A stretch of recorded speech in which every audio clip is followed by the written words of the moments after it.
আমরা অনেকেই তার ছবি রাস্তায় টানাইয়া বলি অকালে মৃত্যুবরণ করছে, কিন্তু না না না, অকালে মৃত্যুবরণ করছে বলতে কোনো কিছু নাই। ওই অবস্থাতেই তার মৃত্যু ছিল, ওই অবস্থাতেই আল্লাহ তার মৃত্যুটা রাখছে, ওই অবস্থাতেই আর মালাকুল মউত তার জানটা কবজ করছে। এই জন্য যাই হোক না কেন, কেউ যদি যুবক অবস্থায় মারা যায়, আমি আপনি তো অকালে মৃত্যুটা বলবোই না, বরং সমাজে যদি কেউ বলে তাকেও বলবো যে না না না, অকালে মৃত্যু বলতে কেউ নাই। তার 20 বছর হায়াত ছিল বিদায় 20 বছর পরে তার মরণ হয়েছে, তার 15 বছর হায়াত ছিল বিদায় 15 বছর পরেই তার মৃত্যু হয়েছে। অকালে মৃত্যু বলতে কোনো কিছু নাই। আমরা যখন সন্তান মারা যায় আফসোস করি, আল্লাহ আমার একটা সন্তান দিলা, একটা সন্তান নিয়ে লাগা, কলিমুদ্দিন সলিমুদ্দিন 60টা সন্তান, একটাও দেখলাম না। আল্লাহর প্রতি নারাজ হই না, শুকরিয়া করি। কিন্তু না না, আপনার যদি একটা সন্তান 10 বছরে মারা যা, মনে করবেন 10টা বছরই তার দুনিয়ায় হায়াত ছিল, বেশি নাই। যদি থাকতো তাহলে অবশ্যই তার কাছে কি মালাকুল মউত আসতো না, সে আরো জীবিত দুনিয়ায় থাকতো। এই জন্য কি অকালে মৃত্যু, অল্প বয়সে মৃত্যু, এটা না কোনো কিছু, এটা এমন কোনো কিছু না। বিদায় অকালে মৃত্যু কেউ বলবেন না, অকালে মৃত্যু বলতে কোনো কিছু নাই।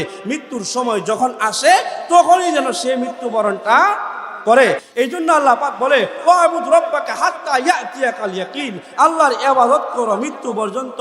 যে মৃত্যু কি হতে হবে, যে প্রত্যেকটা নরনারীর মৃত্যুবরণ করতে হবে, প্রত্যেকটা নফসেরই মৃত্যুবরণ করতে হবে। যে মৃত্যুটা কখন আসবে, মৃত্যু যখন মালাকুল মউত আল্লাহ পাকের পক্ষ থেকে যখন নির্ধারিত তখনই হবে, 1 সেকেন্ড আগেও হবে না, 1 সেকেন্ড পিছেও হবে না, তখনই যেন মৃত্যুবরণটা করতে হবে। এখন মৃত্যু পর্যন্ত যেহেতু, এই জন্য যেহেতু মৃত্যু হতেই হবে, মৃত্যু পর্যন্ত ইবাদত করতে হবে, তার মানে বোঝা যায় মৃত্যু পর্যন্ত ঈমানটারও রাখতে হবে। মালাকুল মউত আইসা যদি ঈমান না পায় তাহলে লাভ নাই। এই জন্য ঈমান সহকারে মৃত্যু হতে হবে। এই জন্য ঈমান নিয়ে যদি কেউ মরতে চায়, তার 6টা আমল করতে হবে। কয়টা আমল? 2 মিনিট সময়ে 6টা আমলের কথা বলতেছি। 1 নাম্বার, কুরআন হাদিস অনুযায়ী নিজের জীবনটা চালান। 1 নাম্বার আমল কি? কুরআন ও হাদিস অনুযায়ী। 1 নাম্বার, কুরআন হাদিস অনুযায়ী তার জীবনটা চালানো। 2 নাম্বার, আমলটা যত ছোট হোক না কেন নিয়মিত আমল করা।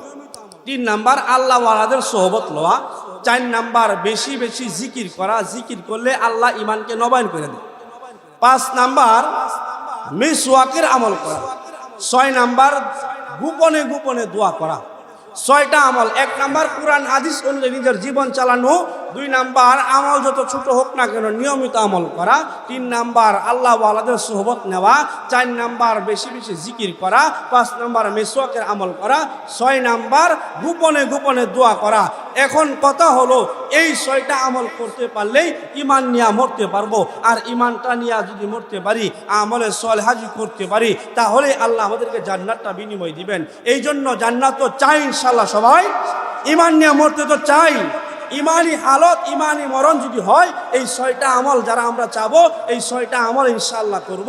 আল্লাহ পাক আমাদেরকে প্রত্যেকেই যেন আমলগুলা করতে পারি এবং ইমানি হালতে থাকতে পারি, ঈমান নিয়ে মরতে পারি। আল্লাহ পাকের রেজায়ে মাওলা যেন আমাদের হাসিল হয়, আল্লাহ পাকের সন্তোষ যেন হাসিল করতে পারি। ওমা তৌফিক ইল্লা বিল্লাহ, নাসরুম মিনাল্লাহি ফাতহুন করিম। আসসালামু আলাইকুম রাহমাতুল্লাহি ওয়া বারাকাতুহু।